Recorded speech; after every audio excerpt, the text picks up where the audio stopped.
क्या इमरान को खुद एक शायर को एक पार्टी का गुलाम बनना पड़ा ताकि उनकी आवाज मैग्नीफाई हो? कई शायर ऐसे हैं जो आज भी ये मानते हैं कि हमें पार्टी और सियासत से कुछ नहीं लेना देना और उनकी कलम में क्या कम ताकत है। पहले तो आपके सवाल में जो शब्द है, आप आज तक में नौकरी कर रही हैं तो आज तक की गुलाम थोड़े ही है।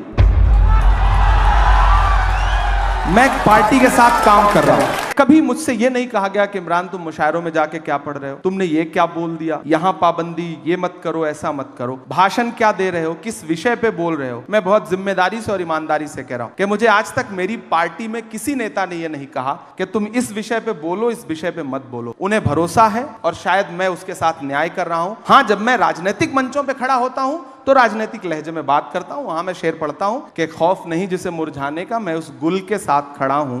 कैसा भी दौर आए लेकिन मैं राहुल के साथ खड़ा हूं। कल भी खुल के साथ खड़ा था, आज भी खुल के साथ खड़ा हूं। कैसा भी दौर आए लेकिन मैं राहुल के साथ खड़ा हूं। तो मैं वहां अपनी बात रखता हूं, लेकिन बाकी जगह पे मुझे स्वतंत्रता है।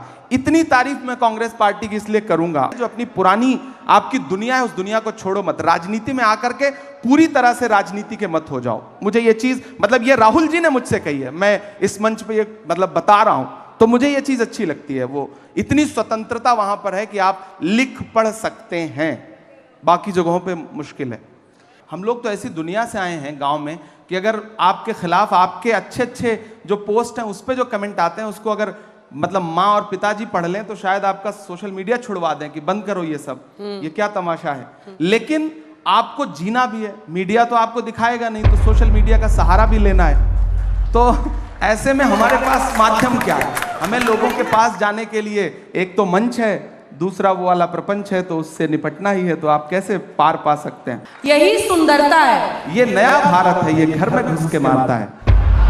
यहाँ पे बैठे हैं, मंच हमारा है, बाकियों का भड़ास यहाँ मत निकालिए। हम यहाँ अगर आए हैं ना तो आपने हमें बुलाया है, हम तब आए हैं। बिल्कुल हमारे मेहमान हैं आप। हमने कितने सांचों में ढल के आए हैं, कितने सांचों में ढल के आए हैं, ख्वाब की तरह पल के आए हैं। तुम सिफारिश से जहां पहुंचे हो, हम वहां खुद ही चल के आए हैं। तो हमें तो बुलाया गया, हमें तो बुलाया गया है। एक शायर वहां खड़ा होता है या पॉलिटिशियन खड़ा होता है, कनेक्ट करना जनता से, ये हुनर क्या है? मैं इसलिए जिंदा हूं कि मैं बोल रहा हूं। दुनिया किसी गूंगे की कहानी नहीं लिखती। लोग मुझे सुनने आते हैं, देखने नहीं। मेरे साथ यह है कि जो आवाम आती है मुझे सुनने, वो लाई हुई भीड़ नहीं होती, आई हुई भीड़ होती है। तो मुझे कनेक्ट करने में कोई दिक्कत नहीं आती। कितनों को सिखाया ये बताइए। अब असल बात ये है, राहुल जी को भी सिखा रहे हैं, नहीं सिखा रहे हैं? सबसे पहले तो मैं देश की पार्लियामेंट में पहुंचा हूं और पिछले 2 साल की पार्लियामेंट की तमाम जो स्पीचेस हैं उठा के देखिए, आपको लगेगा कि सारे लोग शायरी सुना रहे हैं। खड़गे साहब शायरी सुना रहे हैं, धनखड़ साहब शायरी सुना रहे हैं। एक दिन तो धनखड़ साहब ने, यानी चेयरमैन साहब ने राज्यसभा के, फाइनेंस मिनिस्टर से कहा कि क्या इमरान प्रतापगढ़ी की शायरी पे टैक्स लग सकता है क्या? वो आप वो वीडियो उठा करके दे दीजिएगा। तो आप कोई भी शेर सुनाता जिसको मैंने शेर ना भी लिख के दिया हो, तो चेयरमैन साहब को ये लगता है कि मैंने ही लिख के दिया होगा। तो एक शायराना सा माहौल बना है और मुझे लगता है कि ये अच्छी बात है। मुझे लगता है कि मोदी जी भी शायरी सुनाते हैं कभी कभी, अडवाणी जी ने भी कभी कभी शायरी सुनाई है। तो मुझे लग रहा है कि आने वाले दिनों में और कुछ लोग सुनाने लगेंगे। मैं तो कोशिश करूंगा कि राहुल जी भी सुनाने। अब अडवाणी जी का क्रेडिट मत लेने लगिएगा। हम किसी की क्रेडिट नहीं ले रहे हैं, उसकी क्रेडिट हम आपको दे रहे हैं। लीजिए। क्या कह रहे हैं? वो क्या कह रही हैं? वो कह रही हैं कि हम खड़े हैं मोदी जी के साथ। अच्छी बात है, मैं कहाँ करूँ? हालांकि वो खड़ी नहीं हो तो बैठी हैं, वो तो खड़ी नहीं हो तो बैठी हैं। मोदी मोदी के नारे लगा रहे हैं वो लोग, लेकिन देखिए, अच्छी बात है, लगाएं। हर तरह की विचारधारा मुझे तो अच्छा लग रहा है ना कि मैं उनके बीच में आके भी कविताएं सुना रहा हूँ। ये मेरी ताकत है कि मैं, ये शब्दों की ताकत है कि मैं उनके बीच में भी खड़ा होकर के कविताएं सुना रहा हूँ, और मैं सुनाऊंगा। ये तो अच्छी बात है। मैं तो पार्लियामेंट में मोदी जी बैठे रहते हैं तब उनको भी सुनाता हूँ। मैं तो उनसे पूछता हूँ, कहाँ सोया है चौकीदार?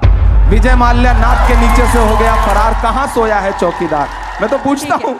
वो अमीर इमाम का एक बहुत अच्छा शेर है कि आए हैं और शान से आए हुए हैं हम, आए हैं और शान से आए हुए हैं हम, मिट्टी में आसमान से आए हुए हैं हम, सीना महक रहा है तो हैरत है किस लिए, फूलों के खानदान से आए हुए हैं हम। तो दरअसल हम आए उसी दुनिया से हैं। एक दिन हुआ क्या कि पार्लियामेंट में नए नए गए हैं तो थोड़ा चीखना चिल्लाना ज्यादा, जोश ज्यादा है, तो एक साथ 146 सांसद सस्पेंड किए गए। याद होगा आपको, इतिहास में पहली बार विपक्ष के 146 सांसद राज्यसभा और लोकसभा मिला के सस्पेंड हुए। हम निकले तो मीडिया के साथ ही बाहर खड़े थे, तो उन्होंने व्यंग्यात्मक तरीके से कहा कि सस्पेंड हो गए। तो हमने कहा भाई आज सस्पेंड ना हुए होते तो अपनी नजरों में गिर जाते, ऐसा लगता कि बुज़दिलों में नाम शुमार हो रहा है, बहादुरों में नहीं।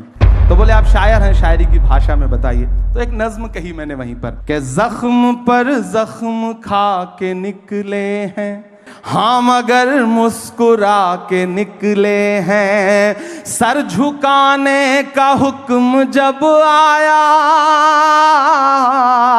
सर झुकाने का हुक्म जब आया, और भी सर उठा के निकले हैं, और भी सर उठा के निकले हैं।